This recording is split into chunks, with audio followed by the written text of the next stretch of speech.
how much work you need to put in to be good at any sport. Like Kevin Durant, I remember in 10th grade, I started training with his godfather in the drills. And Kevin Durant is, a player who has God-given ability, but his work ethic is second to none. Like he put the time and effort in to become, one of the greatest NBA basketball players of all time. And I saw that firsthand. So I was running hills with him, doing the same, workouts and drills. We love the game. We've all pushed each other since we were kids to be the best athletes, the best basketball players that we can be. And I do know that the rec center and local coaches played a role in shaping those skills for you. Could you share the importance of that as it shaped your experience? Huge importance, especially growing up in DC. We had the Boys and Girls Club. I was going to rec centers from, when I was in probably first or second grade all the way up to high school when I graduated. It was a way for kids to stay out of trouble, to be productive, to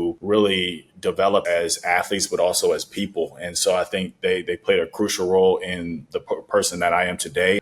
I feel like we need to get back to that. It needs to be a staple in every city, something that kids need. I definitely say I was privileged in a way when it came to travel sports, because I was able to play on AAU teams where we didn't have to pay. We had sponsorship from Adidas, and obviously not every kid has that luxury, but I do understand and empathize with parents who have to pay hundreds of dollars to go to these tournaments, to pay for gear, et cetera, depending on the sport. Participation is going down. Where are we missing the gap here? Going back to what makes sports so compelling and important, and part of the fabric of society is we want to connect with one another, like that tribalism. So understanding how fans think, that human component is always going to be a part of it, that emotional component. And it should be common sense in business, because that's what business is. It's solving problems for other people, being able to empathize with something they're going through and creating solutions for that. There's increased M&A activity. There's a noticeable move toward consolidation.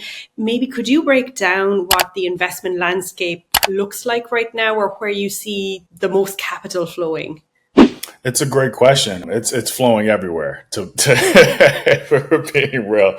I think when I look at specific verticals within sports, I'm keeping my eye on a lot of different trends and things that's happening. But I think where a lot of the institutional capital is kind of coming into the fold is under women's sports. I think the youth sports angle, is really appealing, because that industry is very fragmented.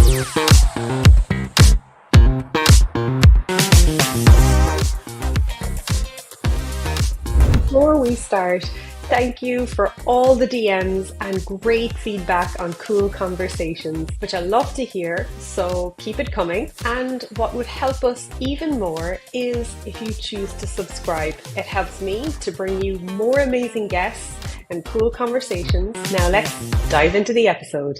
Welcome to a brand new episode of Cool Conversations. And today we're in for a slam dunk chat with Malcolm Lemons, a former professional basketball player and the founder of Vetted Sports, a leading media platform focused on sports tech investors, founders, and executives. Imagine a world where sports tech meets smart investments and having a front row seat to the future. Well, Malcolm has a wealth of knowledge about the evolving sports landscape, including youth sports, investment opportunities, and the intersection of technology and athletics. So I'm excited to dive into this conversation. Malcolm, it's been some time coming, and it's just really great to have you here. Thank you, Claire. Appreciate the opportunity. I'm excited for this discussion. I've come to know how important sports is to you and the role it's played in shaping your life. But how did it become a huge part of your life early on? Many kids engage and many kids drop out. Yeah, it's a good question. I think for me, originally kind of my mom put my brother and I in soccer. Soccer was my first sport. So she put us in soccer mainly as a means to keep us busy more than anything else. And I think from there, I kind of followed my brother when it came to sports. So whatever he played, I wanted to play. And it wasn't until I started playing football, maybe in about fifth grade, where I really developed a passion for football more than anything, American football. So I had this dream of wanting to play in the NFL first. And it was really like my entire focus. I used to sleep with my football. Like I took it everywhere I went. And like over time, I think I fell in love with like the competitive nature of sports and the camaraderie, like the team, having like a brotherhood, so to speak, and just being out there and having fun, just enjoying, the process of getting better and being able to play these games and put my effort into something that was tangible. I saw myself getting better and developing and learning and growing. So I think that's how it kind of started for me. Basketball was my third sport, but I saw that as something like basketball, particularly like a sport you could play by yourself. So whenever I was going through something in my personal life or struggling, emotionally, I could just go play basketball, go to the courts late at night and just shoot around. So it became an escape for me. And then, the more I competed, the more I kind of formed a love for basketball. I saw myself playing that at a higher level. And so I kind of next went on to this dream of wanting to be a professional basketball player. So it was just kind of evolution of time from sports being something that kept me busy. But then, it became an emotional release and escapism in a way, and then just fell in love with, kind of the aspect of sports and how it can teach you so much about yourself and life. When you got into sports, even just that entry point, were early pickup games part of how you came to find sport? Yeah, for sure. When I was a kid, I moved around a lot. So I think before I was in high school, we maybe moved 5 or 6 times. And, living in different neighborhoods, coming across different kids who were also into sports and being able to compete with them and just go to the park and spending hours and hours out there, it was part of the culture and the environment that I grew up in, just being able to just go to the courts and just play pickup basketball. So I would say it definitely played a role. And even as I've gotten older, like that, environment of just being able to go outside and during the summertime and just enjoy time with your friends, and sports being a catalyst to build relationships. Like that was huge for me, and it's the main reason why I've been able to have so many friends now and maintain so many relationships, but also being able to connect and engage with people from different backgrounds and experiences that are different from mine as well. The socialization, the connections, the relationships that we form, and some of my longest friendships are through sport and throughout the years. So I can totally relate to that. And I wonder, Malcolm, if we were watching you, we'll say back on the court, maybe towards middle school, when you were into basketball, what kind of player would we have seen? Like, were you already a standout talent who had played a number of sports, or did that come later? I think I was definitely taller than most kids my age, so that played a part in me in the success that I had in middle school being a basketball player. And so I would say, like, you definitely kind of had inklings of this being something that I can take far. Like I had natural talent, I was athletic and tall, obviously, but it wasn't until I kind of got to high school where one I saw how many kids actually wanted to play basketball at a high level and how globally competitive the sport was, and that's when I really kind of made this decision to put a lot of my focus into basketball more than anything else because I even though I kind of had an innate talent and athleticism, I knew I wasn't. I would have had to work a lot harder if I wanted to play in college, for example, or reach that goal of being a professional athlete. So the gift was there, but I had to hone that and continuously put in a lot of effort and work to realize where I can take this. But as far as basketball, I was super gritty. I was kind of like the glue guy, the player who was going to do anything possible to, help the team win. I don't think I've been the leading scorer on any team past maybe my sophomore year in high school. So I knew that in order to stand out and to have success, I needed to find my niche. I needed to find the things I was going to be good at. And I was going to be diving on loose balls or playing defense or taking charges or rebounding. So not always being the top scorer, but doing the other things that are going to contribute to the overall team success. So that was like the kind of player that I kind of grew into over time. And I do know that the rec center and local coaches played a role in shaping those skills for you. Can you share a bit more, especially in light of today when we think, of youth travel clubs and the decline of rec centers and the access to local coaches? Could you share the importance of that as it shaped your experience? Huge importance, especially growing up in DC. Growing up in the city, we had the Boys and Girls Club, and Okay. so that's where you had it for kids who were from the inner city or didn't really have the best home experiences. They would go to the rec center and they would play for hours, so they wouldn't be on the streets or get in trouble or anything of that nature. And back then, at least, you had the police who ran these Boys and Girls Clubs. So these were the street officers who also taught these kids and coached these kids and kind of had this mentorship capacity that I think is missing in today's world. And so I definitely think that played a role in how I was able to kind of stay away from other things I could have been doing. And a lot of my friends kind of stayed off the streets because they were able to go to the Boys and Girls Club and have this environment.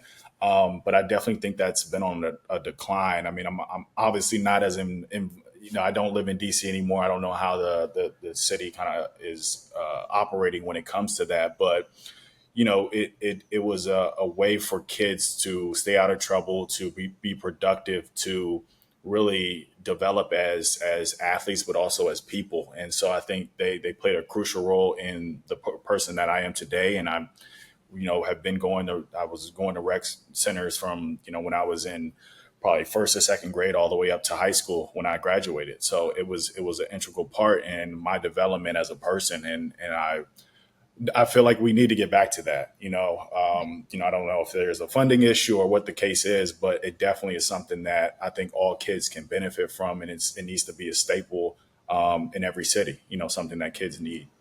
Yeah, I couldn't agree more. And it's something I've seen a lot in my work. And then there's also, we'll say, with the commercialization of youth sports, this big push towards, privatization and paying and travel clubs, which makes it less affordable then for maybe the rec centers. So it's a real challenging environment or landscape at this moment in time in the youth sports space.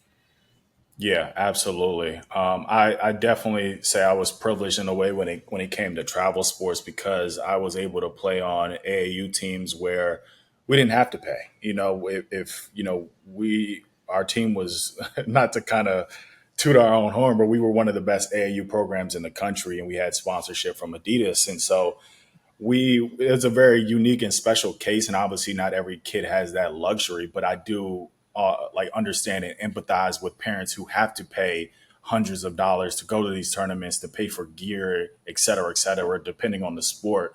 So I realized I was very blessed and fortunate when it came to that specific scenario. But I see how sports is becoming more expensive, and it's also a barrier for a lot of these kids to have opportunities because of the cost. So yeah, it's tough. I'm curious your thoughts on it because you've gone through that experience. Do you have any thoughts on, we're trying to increase participation? Is it necessary to play travel clubs or can rec leagues, be, call it a pipeline towards kids who really do want to play? I think yeah, I definitely think it's tough. I was always taught that, if you can play, they will find you. Okay. And so even back then, like I think about how social media has really played a role in how kids gain exposure. Now you have like platforms, depending on the sport, you have dedicated social media platforms that are focused on a sport that have millions of followers, and a lot of these coaches engage. And we're more connected in a way where coaches and recruiters can find kids. I still think there's so much noise out there that there's a lot of kids who slip through the radar if they aren't playing for the best travel teams or aren't Right. being seen and have that exposure every single weekend or whatever the case may be. And so, it's something that I think is definitely a struggle for kids who can't gain that access and can't get in front of the right people to get seen and to have those opportunities. But I think finding unique ways or creative ways to put yourself out there. Like one thing that I did that I don't tell a lot of people is like when I first came back from playing in Japan, like my first year.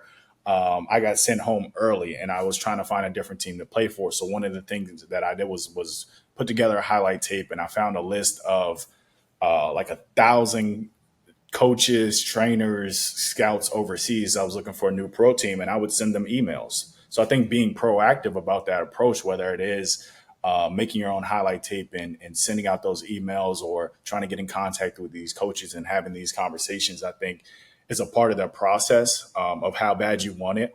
And so getting creative and unique with the ways that you're trying to get seen and gain that exposure is also something I think a lot of kids need to kind of think about when they're trying to get these opportunities and scholarships. Yes, and that's a really innovative way of doing it, and I can see how that's very applicable as you get older through coming out of elementary and middle school. That's certainly a way, and it sounds like that it's not impossible if you're able to play at rec leagues or have opportunities at a local level to actually make it to the pros. Because I think you've shown that is possible, but you need to be creative as well. I know that you've had the chance to train alongside, elite talent like Kevin Durant, Michael Beasley. You've spoke about that before. How did those experiences shape your understanding of teamwork and competition? Yeah, I mean, I would, for one, say it really was a clear indicator of how much work you need to put in to be good at any sport. Because I saw how hard players like Kevin Durant, like to me, it's not a secret that he is who he is because of his work ethic. Like I remember in 10th grade, I started training with his godfather in the drills and the things that he put Kevin Durant through were the same things that I did. And Kevin Durant is a player who has a God given ability. He's also has the height, but his work ethic is second to none. Like he put the time and effort in to become, one of the greatest NBA basketball players of all time. And I saw that firsthand. So I was running hills with him. I was in the gym sometimes with him doing the same, workouts and drills and stuff like that. So I think specifically coming from DC, it's when it comes to basketball, it's a hotbed of talent. You have a lot of guys who I grew up with, like Victor Oladipo, Quinn Cook, Damian Lee, who plays for the Suns. These are players that I grew up with and that I played with for years. And it's kind of one of those things like iron sharpens iron. We're highly competitive. We love the game. We've all pushed each other since we were kids to be the best athletes, the best basketball players that we can be. So it was definitely eye opening. And it was one of the reasons why I saw myself from that, going into high school, understanding of how much I need to put into this sport to reach these other players who are a couple years ahead of me or become the best athlete that I can be, watching their work ethic and their drive and, the stuff that they did to become, great basketball players. Iron sharpens iron. I really like that saying. It's training with other athletes, and it's part of my journey as well. Was training with better athletes that were older, and you learn so much from it. And so interesting. I think the hard work and the ethic. It's not about his skills or talents you speak to. Behind that is a huge work ethic, and that maybe not always is realized because it's made look effortless or Yeah. easy. And I'm looking, if you were to look back then on your time as a pro athlete, what lessons from basketball do you still carry with you today? So many. I think to start off, like going back to like the work ethic, I think especially when you reach the level of getting paid to do like to play a sport, Yeah. there's very, very few athletes who have that opportunity. And in hindsight, it's always like it's a 20+ year journey. Like you don't just wake up and become a professional athlete. Like you've been putting in work for years and years and years to get to this end goal, this end result. And I think anything else in life is applicable. Building a business, a lot of people kind of have this notion of like, okay, well, like 2, 3 years, it'll be $1 million company. And then 5 years, I'll sell it for $1 billion. And it's like very unrealistic. Like, and these processes take years and years, and having that mindset and that focus, I think from the beginning is something that I learned from, being an athlete. Like building vetted sports is a 10+ year kind of outlook for me. And so that's one lesson that I definitely have taken away. I think going back to what I was saying before about like relationships and teamwork, like I played with kids from all different, places, ethnicities, religions, and being able to work with them towards a common goal is super important, and something I think that's also applicable to life, because you're going to work, in office settings where you might not get along with the person that's next to you, but you guys all kind of share in this common interest of trying to take the company someplace. So I think being able to work with people from all different backgrounds and experiences is also something I learned from sports. And then, sacrifice and organization and all these different traits that I think as an athlete, you don't really realize you're picking up in the moment. But once you get into, life after sports or the professional realm, you see how many of these different intangibles that you've gained over the years that can be applied. And I think it's a main reason why you have so many athletes who become successful entrepreneurs and executive office or executive level personnel, because that mindset, even though you've had it as an athlete, you can directly transfer it over into anything else you want to do or achieve in life. You've articulated that incredibly, and you've done exactly that. You've transitioned, which not all athletes do, but you've transitioned from professional basketball to building, as you mentioned, vetted sports. And you're at the frontier of how investors interact with the sports tech landscape. And I'd love for you to tell us a little bit about vetted sports and who you're building for, and what your mission is. For sure. So I would say, looking back at where I started with Vetted Sports, it really started as a newsletter that was at the intersection of sports and Web3. So very niche, very small, but it was a space where, I felt like not a lot of people were talking about. You looked at like NFT booms during the pandemic and how everybody was interested in crypto and how this whole new industry was emerging, and sports was directly intersecting with it. So I came up with this idea of educating people who worked in sports about how Web3 was going to basically reshape or revamp the sports industry.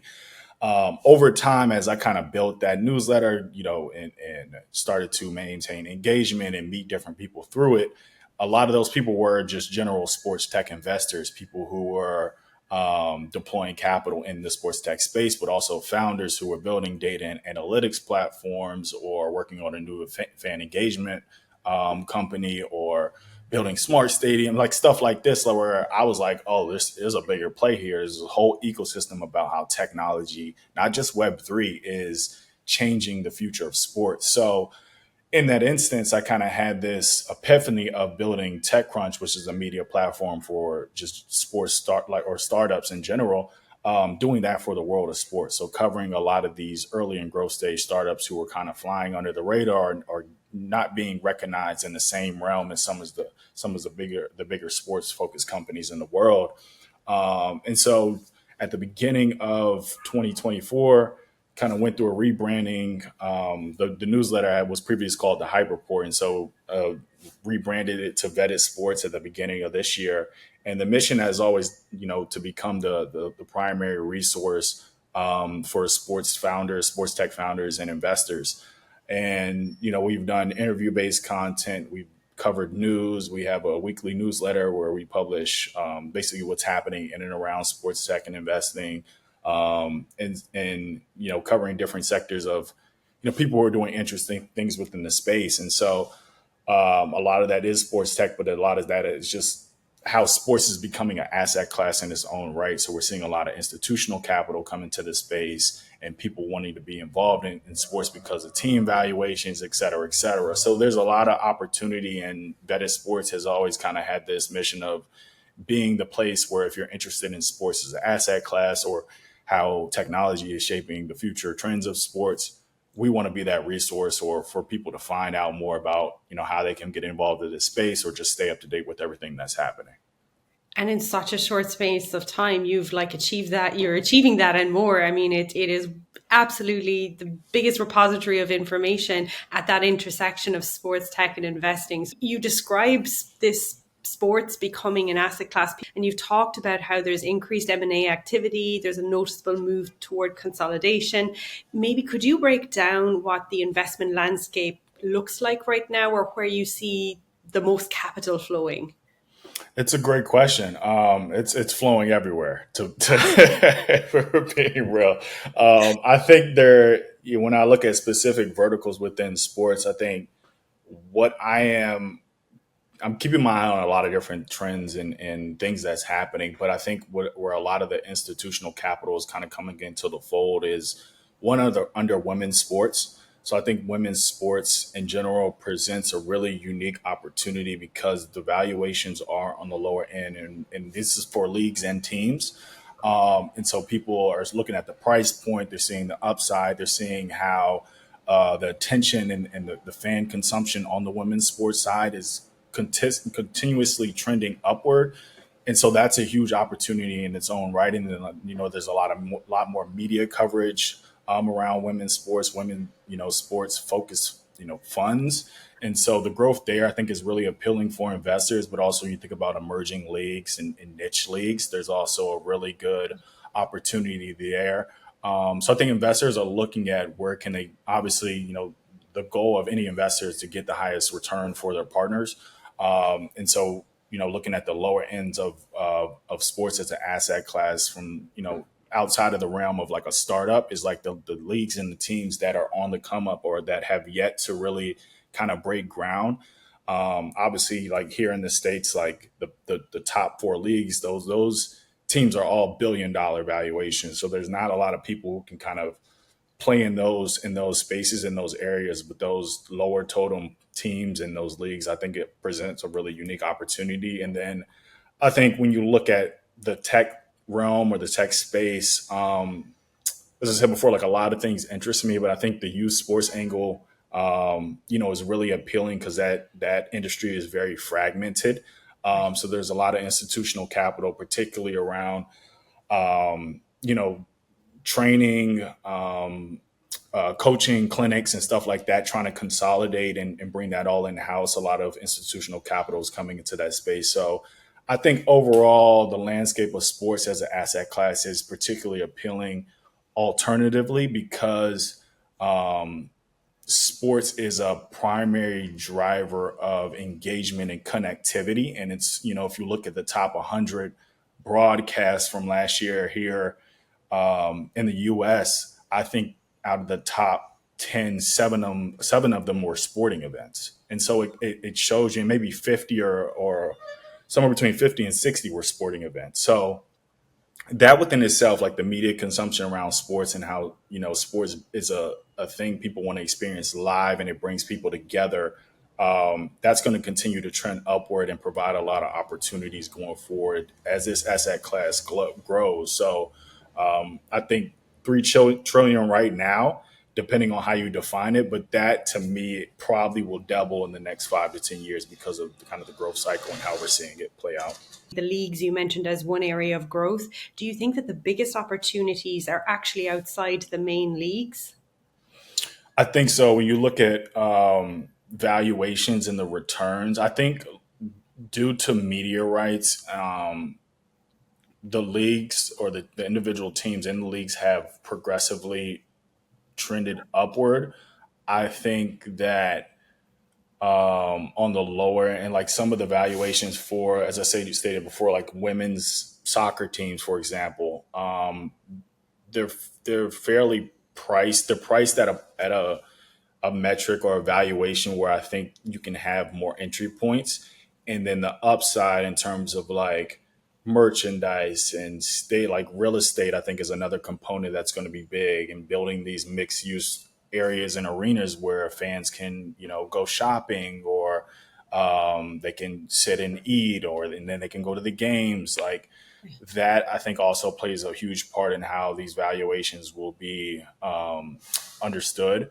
And the growth potential there for some of these lower ended teams, I think it just has more upside, more room to run than some of the bigger teams, even though I think all of it will continue to grow. And then if I maybe shift gears a little bit towards the youth sports segment, you're a kid who loves sports, you love basketball. And when we look at today's participation crisis in the US, the statistics are pretty stark. So we have less than 40% of kids today in the US are participating in organized sports. And when we look at some of the data around boys in particular, girls were seeing a bit of an uptick compared to where it was, but it was low. And boys, we're seeing like a decade ago, half of them played sport, and now it's gone down to 40%. So it's going in the opposite direction. And that was data from 2022.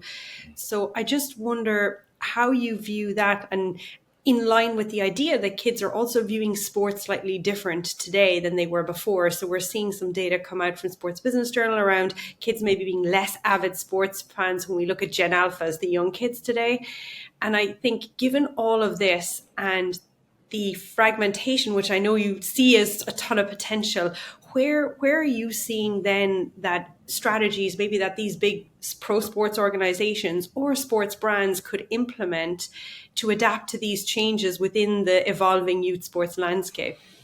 Yeah, I think that's a good question. I think the first thing is understanding how younger generations are consuming content, because obviously we're seeing a shift in, younger generations are not watching, they don't want to watch a full basketball, soccer game or football game. Like they want to catch the highlights and they want to be on their phones. And so understanding how streaming and micro content has played a role in how we as fans, us being a little bit older to versus the younger generation, how that difference in media consumptions and being able to meet the youth where they're at.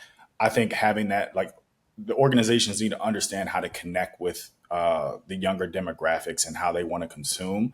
And I think also in turn is like, the storytelling component and how why we fall in love with athletes and teams, I think is super, it's going to be super important, because that is like the thread that makes sports so compelling, is like the storytelling. So being able to have the athletes connect with these fans, or creating different engagement points that are going to be unique to, let's say, a Gen Z audience as opposed to older audience, like understanding the nuances there, I think is really important. But I think it's just the shifting of times, like younger generations, obviously consuming sports different than we did, and the generation after that will consume it different. So technology is playing a role in that also. Interactive experience, VR and AR. I think those components are going to be important. And the irony in all this is that while technology is great, I think also part of the reason why children like aren't participating in sports as they once were is because they do have technology all the time. Like these are iPad babies, iPhone babies. Like I didn't have an iPhone till I was a junior year in high school. I didn't grow up, with all this stuff. So even though I kind of consider myself to be a little digitally native, like these kids have grown up with technology at their fingertips. So it's a very different world, and they don't have to go outside like we did to play. Right. I think that's part of the hurdle and the challenge. So it's understanding how to balance technology with being something that can be innovative and creative, and create this new fan experience, but also how do we get kids outside to play with one another, interact, and have that balance of technology being, a tool that can be used for good, or it can be a little bit harmful. And that's exactly the nugget of it. And I'm curious then, because you alluded to earlier, you talked about how, with say, some of the brands, I think it was Adidas, was sponsoring your AAU team. So we've seen the sports brands, for a long time, for decades, be involved in youth sports in a particular way, which is typically sponsoring these leagues, maybe a little bit leaning towards maybe the kids who are progressing further up. I wonder, do you have any thoughts on, how a sports brand today could remain relevant for these young kids and help maybe with the participation side of it, with the viewpoint that they will be fans for life, or they will be consumers of their products just to stay active. Have you any thoughts on that? Just getting out in the community and engaging in person. That would probably, if I had to think of any kind of method where you can um, kind of, interact with these kids and keep them engaged, that would be my first thought. But, it's tough going back to the point of like, how do you even get these kids out of the house and wanting to come to these things also? So there's a lot of different, I think, aspects or factors that can play a part with it. But I would probably start with something that is that can embed a memory in their heads for that they can carry with them for life. So it's almost like that the brands need to speak their language and come closer to them for that personal connection experience, whether that's in person and communicating with them with the type of content that they like to watch and presenting that to them. Is there anything over the next, like we're looking to the next 5 years, is there anything that you say is the most exciting development with, say, in youth sports that you think you anticipate will maybe change the way kids engage with sport? I think NIL, obviously, at least here in the U.S., is something that is still formulating and changing every single day, from a legality standpoint to how these athletes are building themselves as brands and businesses. It's still very much the wild, wild west. We might just wrap up with maybe a quick fire round of 5 questions. First one, what would you tell your 10-year-old self if you could go back in time? 10-year-old self. Oh, that's tough. I would probably just tell him to keep going. Like I think at any point in life we can have a little bit of self doubt or anxiety about what we're supposed to be doing or how things will work out. But I think if you just kind of stay the course and keep your head down and put one foot in front of the other, things will work out in the way that they're supposed to. So I'll probably just say keep doing what you're doing. Love it. What's your favorite memory from your time in basketball? Oh, that's hard. Um, So many. yeah, I would probably say the most fun I ever had playing basketball was probably my sophomore year or my junior year team at Niagara. That was a fun group, a lot of different characters on that team. So I would say that year, even though we weren't that good, we were okay. We had a lot of fun. That was one of my funnest years playing. I love the way that even to this day, your favorite memory is centered around fun. And it's the core thing that I feel like we have to give it kids, and even you've gone to the highest levels of basketball and your memory is still not when you were like the best team winning the championships. It's when it was the most fun. I love that. I love Yeah. that. Well, That's basketball it's a lot more business as you get older. So don't I know. I love it. Out of all the players that you've worked with or worked out alongside, was there anyone that was the most fun to play with? um that's hard.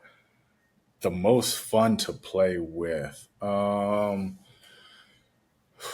play with a lot of guys. I can't pinpoint one person. Um, yeah, I feel like if I named one person, I'd be doing an injustice to a lot of other people. So, Fair. Lots of fun people then. And then my final question, is there anything that I haven't asked you that you think I should or you'd like to share? no, I mean this was great. No, I don't have anything else that I would want to add. If I could leave with some parting words Yeah. for anyone who is listening, who's the primary audience that would help me direct the. Oh yeah, that's really helpful. I think there's a lot of people out there right now and they're listening who are just struggling with their kids and they want to give them an opportunity to play. Your experience, it's really relevant to today, from coming from the rec. Yeah, that's really tough. I think there's a lot of things I could say. I think growing up, my mother didn't know anything about recruiting, basketball. Like I don't come from a family of athletes, so I was super fortunate to reach the level that I was able to, not really having the knowledge or the resources. And my brother was able to play football in college as well. So I would say we got lucky in some ways. I think mentorship is, with that being said, mentorship is still very important. So finding somebody who's maybe been there before, who can help guide you through certain processes is critical. I think when it comes to specialization, I don't think kids should specialize too early. There is this notion now of like, if you want to be a professional basketball player, you have to start when you're in elementary school. I personally would. I don't have kids, but if I had kids, I would advise against that. I think kids should try multiple different things when they're younger, and then if they have a certain drive or passion or talent for a particular sport, maybe when you get to high school, then they should start specializing because that's when you kind of see how things are starting to formulate, how their development really kind of reaches another level. At least that's how it was for me. So try many different things, see what your kid loves and what they're passionate about and what they could potentially take the furthest, and then kind of narrow it down, as they get probably a little bit older. Yeah. And I think just understanding that this is a journey, like it's a process, and there's going to be trials and tribulations and ups and downs. And, going back to like what I learned from sports that can be applied to life, like that is what life is. It's a roller coaster ride, and managing your expectations and your emotions through the journey of trying to reach the heights of, athletic success. is also very important. So take the good with the bad, the highs with the lows, and let them have fun with it. Like at the end of the day, that what we're talking about, like sports is about fun. Don't make it bigger than that. The more fun a kid has, the more they're able to want to put the effort into becoming successful. But that fun and enjoyment component has to be a part of it. Sports industry executives, is there anything you might say to them? And I guess they're looking at it and kind of saying participation is going down. Where are we missing the gap here? Generally speaking, the fan is at the center of everything sport, the fan and the athlete. Making it about them, creating points of engagement, interaction, and connectivity. Going back to like what makes sports so compelling and important, and a part of the fabric of society is like we want to connect with one another, like that tribalism. So understanding how fans think and how there's the shift in fan consumption, how that's evolving. I think a lot of it nowadays is data driven, but that human component is always going to be a part of it. That emotional component. So being able to empathize with that and put yourself in someone else's shoes is important, and should be common sense in business, because that's what business is. It's solving problems for other people, being able to empathize with something they're going through and creating solutions for that. Malcolm, thank you so much for your time today, sharing your expertise and your own personal journey, going from athlete into, leading business leader. Thank you for your time today and joining us in Cool Conversations. Thank you. Appreciate it.